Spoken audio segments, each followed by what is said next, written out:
नमस्कार प्यारे बच्चों, आज हम क्लास 10th की वर्कशीट नंबर 39 पढ़ेंगे जो कि राष्ट्रीय अर्थव्यवस्था की जीवन रेखाओं पर आधारित है। इसकी 2 पार्ट पहले ही आ चुके हैं, आज तीसरा पार्ट है, उसके बारे में हम जानेंगे।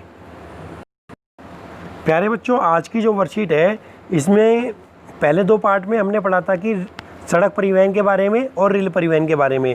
आज हम पाइपलाइन परिवहन के बारे में पढ़ेंगे।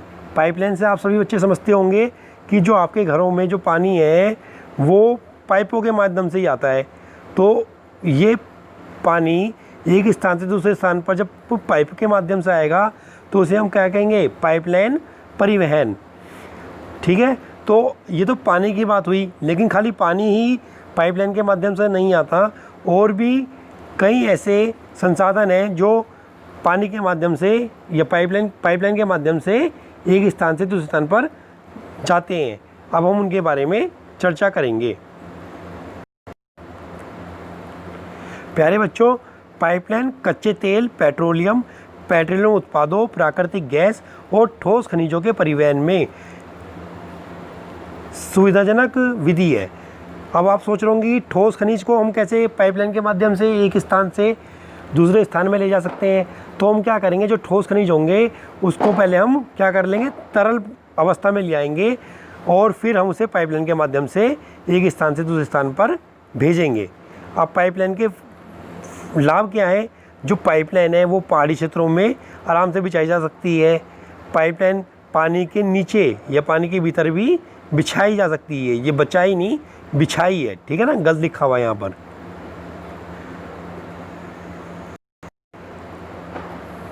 पाइपलाइन की जो परिचालन है और रखरखाव की लागत भी कम आती है। मतलब कि जी एक बार आपने पाइपलाइन बिछा दी तो आपको फिर उसके लिए कोई और अलग से खर्च नहीं करना पड़ेगा। पाइपलाइन में कम ऊर्जा की खपत होती है। कम ऊर्जा खपत का मतलब है कि यदि एक बार आपने पाइपलाइन बिछा दी तो उसके लिए कोई अलग से खर्चा तो है ही नहीं, साथ में ऊर्जा भी वेस्ट नहीं हो रही। जैसे कि सड़क पर यदि हम सड़क से परिवहन करते हैं तो पेट्रोलियम खर्च हो रहा है, पेट्रोल डीजल खर्च हो रहा है। तो पाइपलाइन बिछाने के बाद कम ऊर्जा की खपत होती है। पाइपलाइन निर्माण द्वारा औद्योगिक क्षेत्र जुड़े होते हैं। तो पाइपलाइन ऐसे क्षेत्रों में भी बिछाई जाती है जो औद्योगिक क्षेत्र हैं, उनसे उन्हें जोड़ दिया जाता है ताकि उद्योगों को ज़रूरी संसाधन मिल सकें।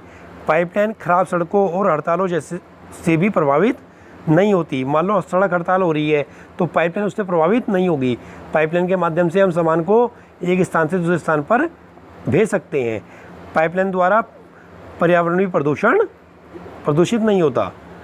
ठीक है, लेकिन कुछ हानियाँ भी होती हैं। यदि कुछ किसी चीज़ के किसी लाभ हैं तो कुछ हानियाँ भी होंगी। तो हम हानियों के बारे में देखेंगे।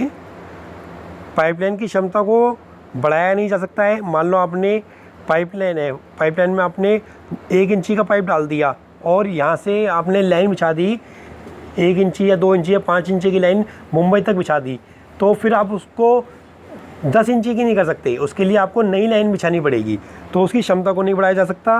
पाइपलाइन का निर्माण महंगा होता है। यदि आप यहाँ से मुंबई तक पाइपलाइन ले जाएंगे तो निर्माण कितना महंगा होगा।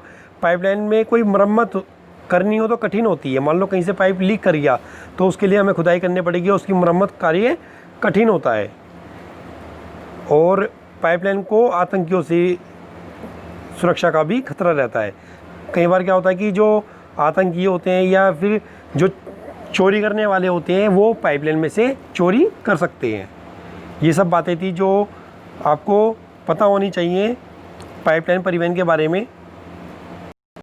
एक बात और पाइपलाइन के बारे में कि जो पाइपलाइन है, पाइपलाइन के माध्यम से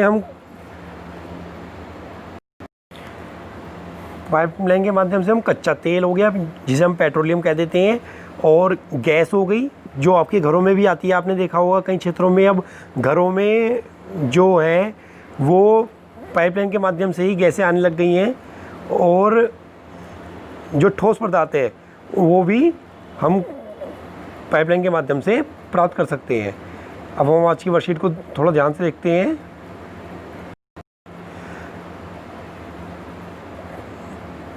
पहले पाइपलाइन का उपयोग शहरों उद्योगों में पानी पहुंचाने के लिए होता था।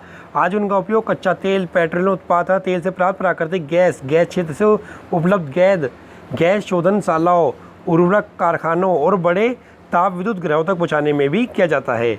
जैसे कि मैंने अभी आपको बताया कि हम पाइपलाइन को उद्योगों से भी जोड़ देते हैं।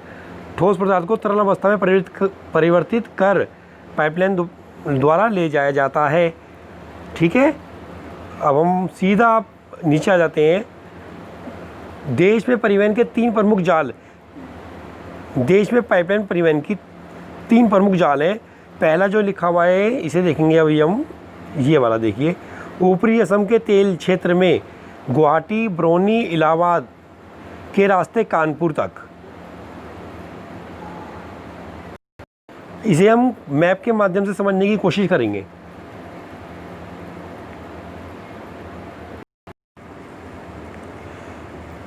ये देखिए यहाँ पर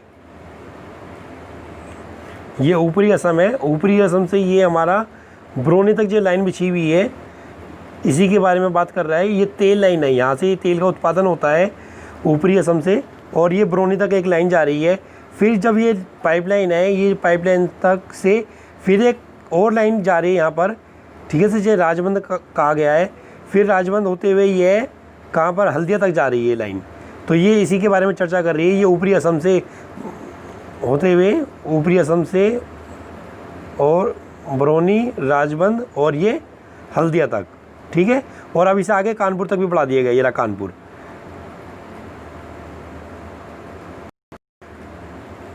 ठीक है बच्चों, अभी आपने देखा ना, ऊपरी असम से गुवाहाटी, बरौनी और इलाहाबाद के रास्ते कानपुर तक वह पहुंच चुकी है। और उसका जो एक हिस्सा है वो बरौनी से राजबंद था और राजबंद से हल्दिया तक था, ठीक है। और दूसरा राजबंद से मोरीग्राम तक था।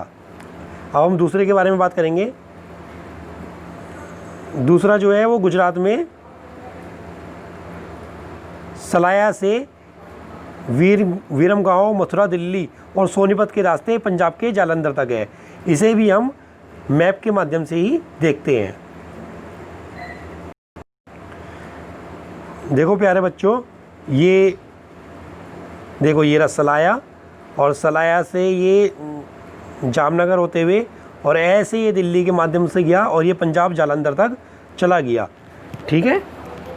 तो इसका भी ध्यान रखेंगे। ये जो दोनों पाइपलाइन मैंने आपको बताई हैं, ये दोनों पाइपलाइन तेल, कच्चा तेल लेके जाती हैं, ठीक है। एक और ख़ास बात इसमें ये देखिए आप, यहाँ पर ये इसका फिर एक यहाँ से ये पाइपलाइन को फिर यहाँ से डिवाइड कर दिया गया है और ये कोयली तक जा रही है लाइन, जिसके बारे में अभी आपसे चर्चा करेंगे। ये देखो एक अन्य शाखा लिखा हुआ ना यहाँ पर, एक अन्य शाखा बड़ोदरा के निकट कोयली को चक्षु और अन्य स्थानों से जोड़ती है। ये जो दोनों लाइन थी ये हमारी गैस की लाइन थी। अब हम तीसरी लाइन के बारे में बात करेंगे, पाइपलाइन के बारे में, जो कि ये ऊपर वाली जो थी वो दोनों तेल की थी और नीचे वाली अब हमारी गैस की है, और ये भारत की सबसे बड़ी है, ठीक है ना। इसकी जो लंबाई है वो सबसे ज़्यादा है। और गैस पाइपलाइन ये गुजरात के हजीरा को उत्तर प्रदेश के जगदीशपुर से मिलाती है। तो अब इसे भी हम मैप के माध्यम से देख लेते हैं, पहले फिर पढ़ेंगे। ये देखो ये रहा हजीरा, और ये हजीरा से ऐसे ये विजयनगर हो गया, और ये तुम्हारी कहाँ पर, मथुरा तक जा रही है,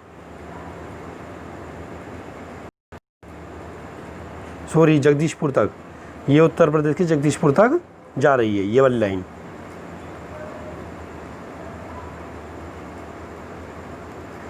ठीक है।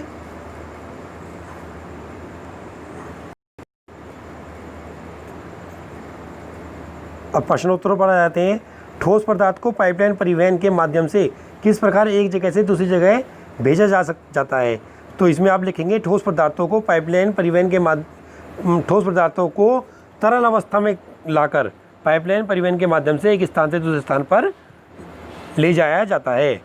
प्रश्न नंबर 2, आपको ऐसा क्यों लगता है कि पाइपलाइन परिवहन को चलाने की लागत कम आती है। तो मैंने अभी आपको ऊपर बता ही दिया, इसको आप स्वयं करेंगे। प्रश्न नंबर 3, देश में पाइपलाइन परिवहन की 3 प्रमुख जाल कौन से हैं। तो इन तीनों जालों के बारे में ही आपको बताना है, ठीक है। प्रश्न नंबर 4, पाइपलाइन परिवहन के माध्यम से आपके घर तक क्या पहुंच जाता है। तो इसमें आप लिख सकते हो कि एलपीजी जो है, सिलेंडर जो है, अब सिलेंडर नहीं आते कुछ स्थानों पर, वहाँ पर एलपीजी जो गैस है वो आपके पाइपलाइन के माध्यम से मिल जाती है। इस माध्यम से परिवहन कैसे आसान और सस्ता हो जाता है, इसमें आप लिख सकते हो कि पहले जो सिलेंडर था उसको एक, मान लो गुजरात से आ रहा है तो उसमें जो परिवहन है, परिवहन लागत ज़्यादा होती थी, ठीक है। तो अब ये परिवहन लागत कम हो गई है, तो इसलिए यह हमें सस्ता मिलता है। सभी बच्चे इस वर्कशीट को करेंगे और याद भी करेंगे। धन्यवाद।